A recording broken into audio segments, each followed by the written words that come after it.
So for bent over row, the barbell bent over row, there are two variations I'm going to show. I'm going to show the traditional barbell bent over row, and then I'm going to show the Pendlay row.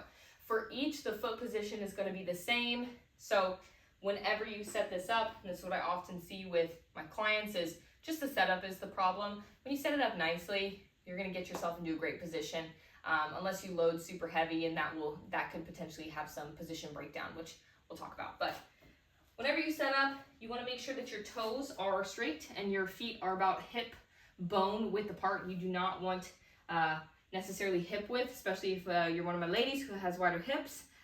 You can use hip bone width as a better cue as to where you position your feet width. And so if the hip bone width is a little bit too close or too narrow for what you're comfortable with, you can always widen it just a little bit, but you don't want them excessively wide. When you are in position, toes straight, feet are about hip bone width apart, hands are on the outside of your feet.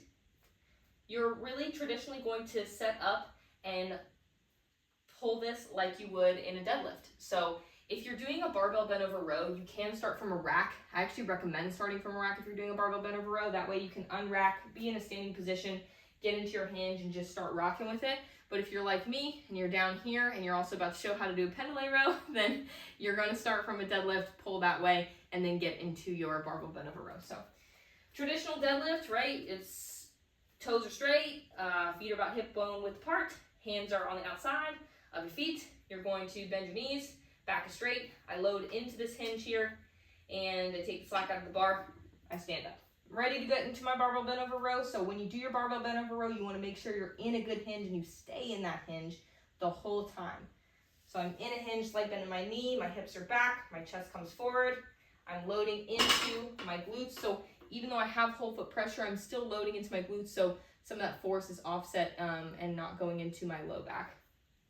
Whenever I'm ready to get into the barbell bent over row, I let my arms move forward, and then I drive my hips out, or my elbows both back to my hips and out to the side a little bit. You don't want to shrug whenever you do this exercise. Sometimes I'll see people shrug the weight up. You still want to have some rocking back of the elbows to the hips, but the elbows, because you're in a pronated hand grip, they will come out to the side a little bit as well. When you get into this position, you don't want to be too high up where you're not really getting a lot of range of motion. You want to be good and in a hinge position. Let those arms hang and then get some movement. And when you're doing this, you'll get a little rhythm to it, but you don't want that rhythm to go and affect your whole body movement. So when you're in the bent over row, you don't want to stretch and then lift your whole body as you do the row. There will be a natural lift that the chest might take just a little bit, and that's okay, but ultimately you want the arms to be pulling that row. For the Pendlay row is pretty much the same as the barbell bent over row setup, but you're starting from the floor, guaranteed, the whole time. Barbell bent over row, bar doesn't touch the floor until you're done. If you're starting with a rack, the bar doesn't touch the ground at all in a barbell bent over row. In a Pendlay row, it touches the floor in between every single rep. So the position is the same. Toes are straight, feet are about hip bone width apart, and you're in a good solid deadlift position setup with back straight, knees bent. My slack is out of the bar and I'm ready to pull. And in this, it's gonna be a more explosive movement because you're really gonna rip the bar off the floor and then reset in between each repetition. The bar is gonna actually touch the ground. And I'll demonstrate a few reps. I'm gonna be in a good hinge position. I'm loading into my glutes, but I still have whole foot pressure. I rip that bar, and I reset.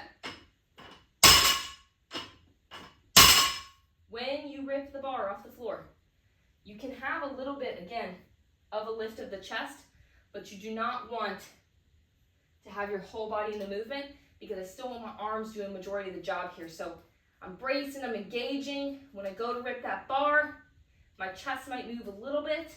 I might have a little bit of rhythm of the body.